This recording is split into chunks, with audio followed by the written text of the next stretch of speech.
ka na? Turning 14 pa lang. O, diba? Sabi ko, bata ka. Galing ka daw sa KKK, groups? Opo, yung Bambam. Wow! Ang sweet, diba? Taray. Ikaw pala yung Bumabagets na tayo ngayon. Thank ikaw you yung so gumawa much. nun, no? Yes po. Oh, ang sweet naman. Thank you so much. Nakikita ko lang yung post mo. Thank you. Welcome po. May question lang po ako. Okay. Hot seat. Yes, ano yung question mo? May chance pa po ba na magkabalikan kayo? Unang tanong, tawa ko eh. Unang tanong. Yun agad? Kaya nga, wala man lang pa yung mga yung mga... Sabi niya, yes po. Ladies first. Bakit? Anong balikan? Paano yun? Comeback. Wala, wala. Ala! Wala naman nagliligaw. Ayun. Ayun, yun pala yun. Wala naman, wala babalikan. Yun pala yun eh. Yung pala yun, guys. So, nasagot na yung tanong na. Oo, nasagot na, Paano guys. babalikan? Wala naman pala Wala naniligaw. naman. Kaya nga alam nga sabihin ko, tayo na, ganun. Oh!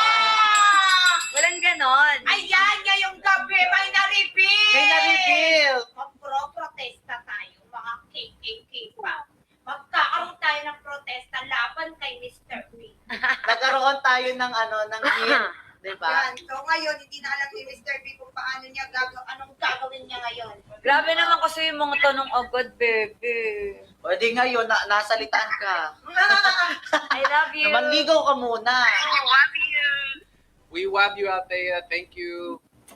Mas kinabahan si Mr. B. Love you. Pakita natin Ito siya. si Atea, guys. Ayan Si siya. Ate, mga may love. Saan ba natin? Para na siya. A picture tayo, Althea. Huwag mong bababa. Gitna. Chris, Yes. picture tayo, Althea. Thank you so much, Oo nga, di ko rin bebe. alam mo yung saan ba? See you sa chat group. Saan? I love you. Bye, love you. Love you. Ikaw Ay, may nalaman tayo. Ay, alam mo siya. Nakahampas siya ng mga tao. Na-shock din kami dito, guys. Nakahampas siya ng mga tao. Na-shock kayo? Team, na-shock kayo? Na-shock ba ang team? Oh, Hindi mo naman ganun eh. Ano sila? Speechless sila. Hindi speechless. mo naman ganun. Oo, ano ma? Paano magkakampo ko lang Tama. Ay, naku. Paano ba yan? So, ibig sabihin, dahil sa sinabi ni Miss B, pwede na siya maligaw. Ayan. Ayan, layo nun Ang layo ah. nun,